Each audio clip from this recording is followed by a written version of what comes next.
Ce lexique existe, mais je n'ai pas du tout l'intention de le publier parce que je pense que dans ce domaine, il faudrait éviter la vulgarisation. Nous sommes à une époque où les gens touche à tout, croient qu'ils vont pouvoir assimiler les choses en 2 minutes et en fait ne respectent rien. Je pense que ce qui est plus important, c'est d'avoir une optique qui soit celle des alchimistes et des hermétistes. D'abord, bon, il y a des choses auxquelles on peut accéder parce qu'on le mérite. Et d'autre part, il y a dans ce cheminement une transformation interne de l'individu qui se réalise. Parce que, si vous voulez, avec cet effort de compréhension, on passe d'un mental concret à un mental abstrait. Et c'est dans ce passage que s'effectue la transformation. Et s'il n'y a pas de transformation des individus au cours de cette lecture, eh bien, jamais ils ne rentreront dans le champ unitaire, qui est une expérience. Ce n'est pas une divagation théorique, ce n'est pas quelque chose qui peut faire l'objet d'une dialectique. Bouddha a dit, celui qui a atteint le but ne possède rien de ce dont on puisse parler. Donc, en conséquence, ce qu'il faut comprendre, c'est qu'il serait souhaitable, plutôt que d'apprendre des définitions par cœur, ce qui est malheureusement le cas de la plupart des enseignements qui sont donnés à l'heure actuelle, ce qui serait important, c'est que les individus puissent se poser des questions. Est-ce que c'est ça? Est-ce que ce n'est pas ça? D'abord, il faut comprendre que, si vous voulez, la science unitaire n'est pas restrictive et n'est pas enfermée. Demain, il peut y avoir quelqu'un qui a pour mission de compléter ces informations, de leur donner un cadre nouveau d'utilisation. Et les définitions qui sont données sur un sujet sont toujours plus ou moins restrictives, si vous voulez. Alors que, bon, l'expérience me prouve que le champ unitaire et cette science est extrêmement diversifiée. Aujourd'hui, on va donner une définition pour un individu, un contexte social, mais qu'est-ce que sera l'application de cette loi sur une autre planète, sur d'autres types d'individus et dans un autre contexte? Donc, plutôt que d'enfermer ces informations universelles dans un contexte défini extrêmement limité, je préfère donner à chacun la possibilité d'en capter l'ampleur et d'imaginer par lui-même une définition des termes qui sont donnés pour que plus tard, et petit à petit, au fur et à mesure où il y aura plus de monde qui auront assimilé ces notions, ils auront des définitions qui arriveront, mais dans le temps, et ils auront eu eux-mêmes la possibilité de développer leur imagination et d'ouvrir de nouveaux secteurs de corrélation et de mettre au point peut-être encore des compléments d'informations qui viendront dans cette ligne de travail. Chimie en hermétisme, si vous voulez, il y a plusieurs définitions qui sont données pour une même chose, mais à chaque fois c'est vrai. Toutes ces définitions sont vraies. Et quand on voit tout l'enchaînement des informations qui sont données par toutes ces dénominations, on s'aperçoit qu'il y a une grande unité qui existe dans tout ceci, parce que ces lois et ces principes vrais sont applicables à toutes sortes de situations, n'est-ce pas?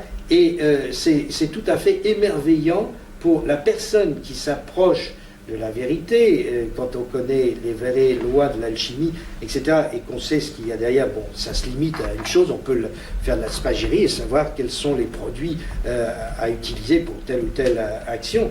Mais en même temps, quand c'est relié à toute la symbolique, et qu'il y a tant d'enrichissements qui sont inclus dans toutes ces formulations, toutes ces correspondances qui s'effectuent au niveau de l'univers, de l'homme, des hiérarchies, du créateur, etc., eh bien, je pense que c'est un émerveillement et c'est peut-être un chemin extrêmement précieux pour arriver à percevoir l'unité de Dieu dans toutes ses manifestations.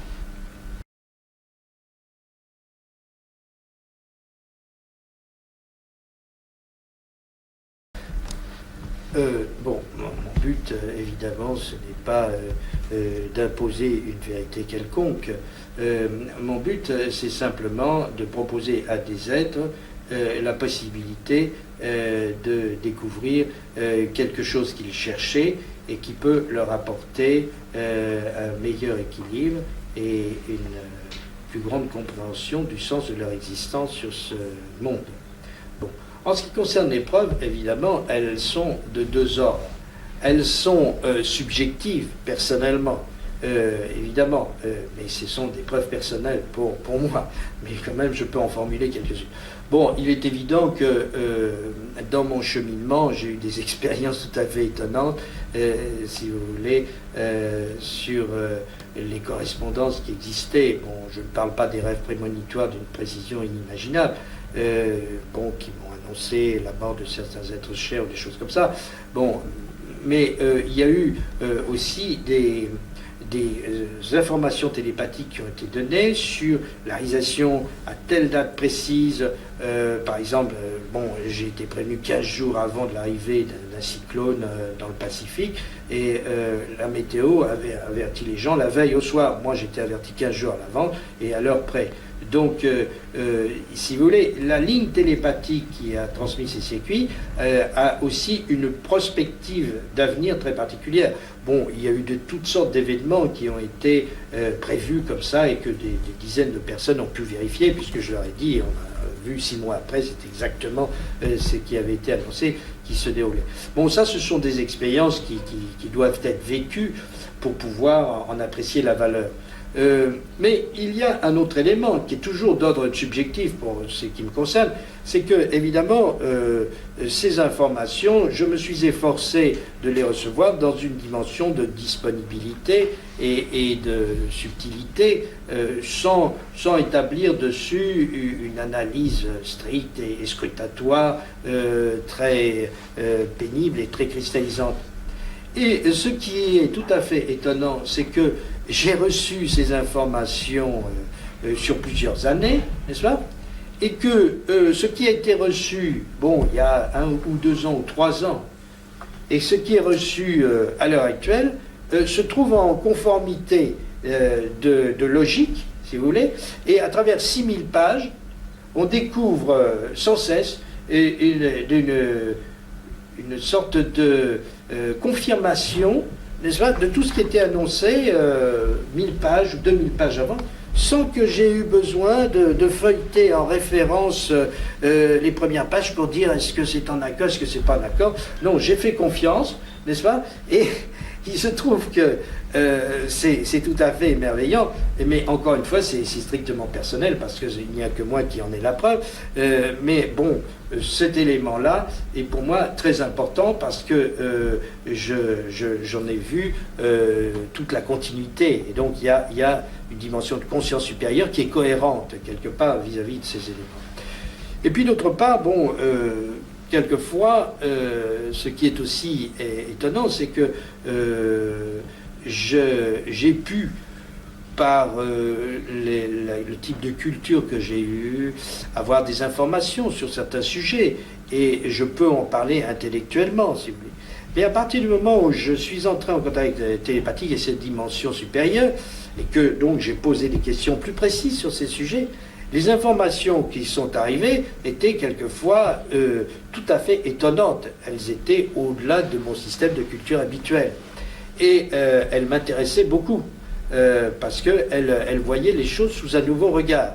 Bon, évidemment, on peut dire que c'est une conscience supérieure à l'individu qui agit, un système d'intégration et de synthèse qui se fait dans une surconscience qui est au-dessus de la conscience, etc. Oui, bien sûr, c'est possible. Mais j'ai vu aussi au cours de ces informations, par exemple, des interlocuteurs qui changeaient, si vous voulez, ont terminé avec tel informateur, ça a été, et puis pour une autre question, il semblait que c'était un autre informateur qui arrivait, etc. Bon, tout ceci, ce sont des éléments donc, qui sont de type assez subjectif. Maintenant, il y a évidemment des éléments qui sont beaucoup plus objectifs dans la mesure où ces champs d'énergie, ces systèmes particuliers, ce type de de réseau unitaire et d'intégration qui existent entre les systèmes, ont provoqué des manifestations tout à fait étonnantes. Par exemple, j'ai eu l'occasion d'assister à la mise en place de dessins qui étaient faits à un endroit et par une personne, et à 500 km de distance, le même dessin était fait avec la même taille au millimètre près, les grandes lignes du dessin, très compliquées d'ailleurs.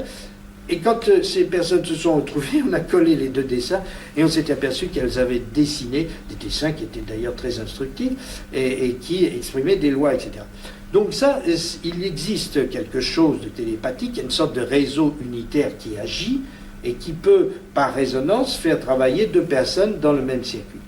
Alors dans cette lignée, bon, il est apparu, comme j'ai eu l'occasion de faire des conférences, de traiter, de travailler avec des groupes de recherche, etc., il est apparu que lors de certaines réunions, si vous voulez, en appliquant les lois qui sont formulées dans la science unitaire, par la simple pensée, par la gestion de ces lois, par la gestion des trames d'énergie qui sont formulées dans cet ouvrage, en quelques instants, on peut complètement changer une ambiance. Par exemple, si une ambiance est très éclatée, très perturbée, ou les gens très chargés, très pris par des forces gênantes, etc., dans le simple fait de gérer les lignes d'énergie en fonction des informations qui sont contenues dans cet ouvrage, on arrive à créer une transformation importante sur cet environnement, et il peut y avoir 50 ou 100 personnes qui se sont complètement mises dans une situation de réinsertion sur une autre dimension, de rebranchement, et de cela je peux avoir des centaines de témoignages parce que j'ai eu l'expérience avec de nombreuses personnes.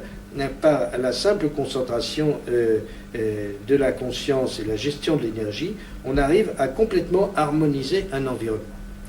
Bon, d'autre part, alors, point de vue objectif, j'ai eu d'autres opérations qui ont pu se réaliser, si vous voulez, par le fait qu'avec un certain niveau de concentration et de gestion de l'énergie, bon, il m'est arrivé de pouvoir déplacer des objets à distance. Il ne faut pas dire que ce soit quelque chose de très facile, c'est très difficile, ça demande beaucoup de concentration et une gestion de l'énergie, et il faut des champs d'énergie très particuliers pour réaliser cela, mais c'est une chose qui existe. Et je suis quand même d'une formation expérimentale et scientifique.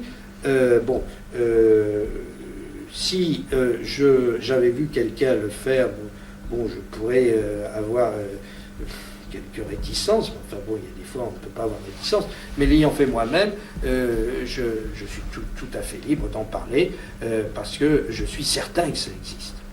Donc, si vous voulez, il y a eu toutes sortes de phénomènes, de manifestations, etc., qui se sont trouvés liés à ces gestions de l'énergie par la conscience. Et donc, il y a dans ce rapport entre le monde extérieur et le monde intérieur des lois de traitement qui peuvent interférer d'une manière extrêmement puissante. Et c'est marqué en partie dans ces livres.